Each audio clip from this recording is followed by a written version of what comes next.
Good morning and welcome to lesson 12. Please forgive me for having terrible allergies today. I'm sure I sound nasal and all that. I went to Austin last week and lots of reasons I wouldn't want to live in Austin, but one of them is terrible mountain cedar, I guess. But came back all stopped up, so I'll survive it. Um, Got to go back in 2 weeks, so maybe I'll be healed up and be better. I'll be taking my medicine when I go back, I can tell you.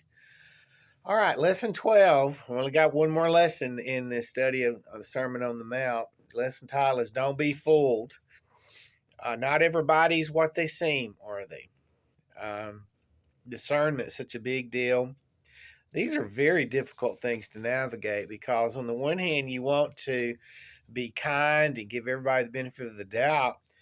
But on the other hand, people are who they are.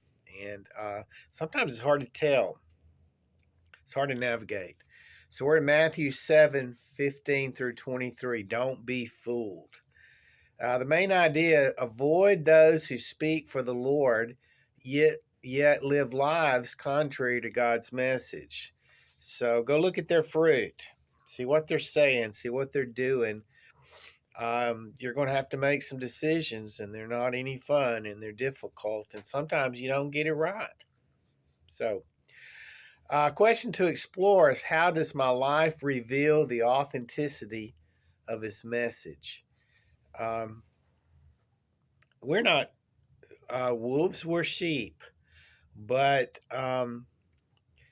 everybody needs to look at themselves and take the long look and evaluate ourselves where we fall, not so much in what we say, but what we do, and kind of make some decisions about that and make some changes, maybe.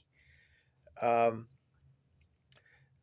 I think it's interesting in this lesson that Jesus uses terms and ideas for the culture of the day. He explained sheep and wolves. Many people were shepherds, no middle class, lots of shepherds in the land. These are illustrations that people really could understand. Um, he talks about a tree and fruit, and an apple tree does not bear figs. It it grows apples, and so you can look at it and evaluate it all you want to, but you don't really know till you see the fruit. And so these are things that people knew about. Um, they knew about wolves and sheep. It was very obvious. It was an everyday thing. They knew about fruit.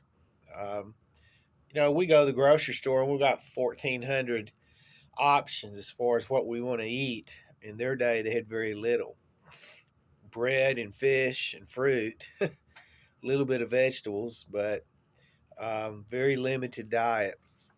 But fruit, they knew about. We've already alluded to this. There's a balance between discernment and giving people the benefit of the doubt. I guess I would rather fall down more on giving people the benefit of the doubt at the end of the day. But I got to tell you, I've been burned by doing that. And it's hard sometimes to discern where people are and what they're going to do. And we live in a wicked world. It's broken, and people sometimes do things that they shouldn't do. I think that our love has grown cold in this world, and we live in a culture that wants to just go take people out. Um, Very little grace out there. So that's really the thing about sheep and wolves is sheep are very vulnerable, and wolves are very aggressive, and they will kill and destroy the sheep. Sheep are dependent. I'd rather be a sheep, wouldn't you? Sheep are very dependent upon someone to take care of them. Um, I was at First Baptist Glen Rose, and one day I'm driving out in the country, and I'm driving by, and there's this poor old sheep stuck in a fence There ain't no telling how long he'd been standing there. So I go and get him out. He wasn't too upset about it. He was just sitting there enjoying the sunshine. But I got him out. He was dependent on somebody to take care of him. And that's the difference between sheep and wolves. Wolves are independent, going to do what they're going to do. Sheep are dependent. So, very hard to navigate these things. It's interesting that the very first word in the passage is beware. Beware, there's danger there. And there's hurt here. And you just need to be aware of it. Be aware and beware. Stay away from people that are wolves. See them for what they are. I don't think God's people should go and try to take out the wolves. That would be being like them. But we need to be aware and stay away from those people. I've divided the text into two passages. The first one is 15 through 20. Beware of false prophets who come to you in sheep's clothing. They look like a sheep. They look just like me, but they're not really. And the truth comes out. And then Jesus goes on further and elaborates, not everyone who says to me, Lord, Lord, will enter the kingdom of heaven. This is all part of Jesus starting to take apart the religious system of Israel and seeing it for what it was. They were hypocrites. They said one thing and did something else. They paraded around like they were sheep, but they were really wolves. Self-interest, power, no different from the religious establishment than the political establishment. And really, Jesus saying things like he said in this lesson is really what made them mad and made them go after Jesus and ultimately take him down. So let's look at the first passage. Beware of false prophets who come to you in sheep's clothing, but inwardly are ravenous wolves. There's always been false prophets. Old Testament had them.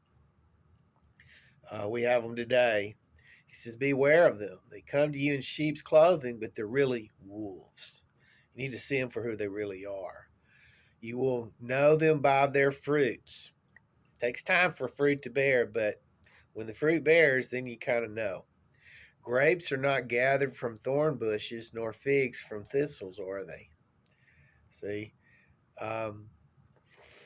So every good tree bears good fruit, but the bad tree bears bad fruit. A good tree cannot produce bad fruit, nor can a bad tree produce good fruit. Every tree that does not bear good fruit is cut down and thrown into the fire. That's interesting. Is he talking about hell? Maybe. So then you will know them by their fruits. That's really what he's saying is be a fruit inspector. Okay. Look at people's fruit. Don't, hear their words, but inspect their fruit. And he's saying there are people among you who you think are good and they're not good. Okay. Inspect their fruit.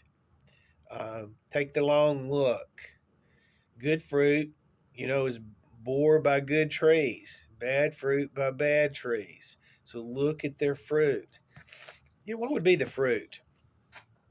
It's probably their attitude, their motivations, um, self-interest, those kinds of things. And those are hard to gauge, aren't they? Sometimes they're hard to see. But Jesus is saying, you'll see, it will come out. Can't hide those kinds of things. Let's look at the last part of the passage. And he gets a lot more direct here. It's amazing how Jesus could just put his finger on the problem. Is that true? That's true. He says this in verse 21, not everyone who says to me, Lord, Lord, will enter the kingdom of heaven. Wow. I heard a lot of sermons on this, haven't you? But he who does the will of my Father who is in heaven will enter. See, that's good fruit. Many will say to me on that day, Lord, Lord, did we not prophesy in your name, and in your name cast out demons, and in your name perform many miracles? And then I will declare to them, I never knew you. Depart from me, you who practice lawlessness. And so part of it is knowing Jesus, being like Jesus, acting like Jesus, and practicing the things that Jesus practiced. And, you'll know them by their fruit. It will come out. It always does. Um, and he says here at the end, I never knew you. And then he says, depart from me, you who practiced lawlessness. I think we all sin and we all make mistakes, but do we practice these things? Is this part of who we are? Is this part of just everyday living for us? We're all sinners in need of grace, but do we practice lawlessness? Continual, habitual, voluntary lawlessness, sin. Let's take the long look at ourselves and make sure. I think what Jesus is saying is look at yourself, then look around you. Who are the people that are trying to influence you? What are their motivations and why are they doing it? And there are people who are not good. There is sin in the world. We live in a broken world. People do things that hurt other people. See them for who they are. Sad, isn't it? I wish it was different. I'm ready for different, aren't you? Well, I got two truths today. This is not a fun lesson to teach, but we know it's true, and we better wise up and get tough because it's the way of the world. First truth is what is within a person ultimately comes out. It just does. Either good or bad. It comes out. It always does. So Jesus, he's saying on the outside they may look like a sheep, but on the inside they may be a wolf. And the wolf will come out. And when it does, it will devour. And it's dangerous. And so keep your distance. See the wolf for who he really is. Second truth is Jesus encourages his followers to use discernment concerning people and their motives and actions. And this is, on the one hand, you want to give people the benefit of the doubt, and you want to let people, if they're going to fail on their own. And so I think this is a struggle. This is not a very it's not a very easy thing to do. So on the one hand, he talks about turning the other cheek and how to treat our enemies and things like that. But on the other hand, he's saying you need discernment. It's a balance, and those things are difficult. We either go too far one way or too far the other. We don't trust anybody, or we're blind to how people really are, and it's hard to navigate those things. Well, let's keep working on it, okay? Let's not give up on people, but see people for who they really are, especially the wolves, okay? Let me pray with you. Jesus, we love you. We love each other. Lord, please give us wisdom and knowledge for discernment. Help us to see people the way they are, not be surprised when they hurt other people. Give us wisdom in all those things. We love you. We trust you. In your name I pray. Amen. God bless you. I'll see you next week as we conclude the Sermon on the Mount.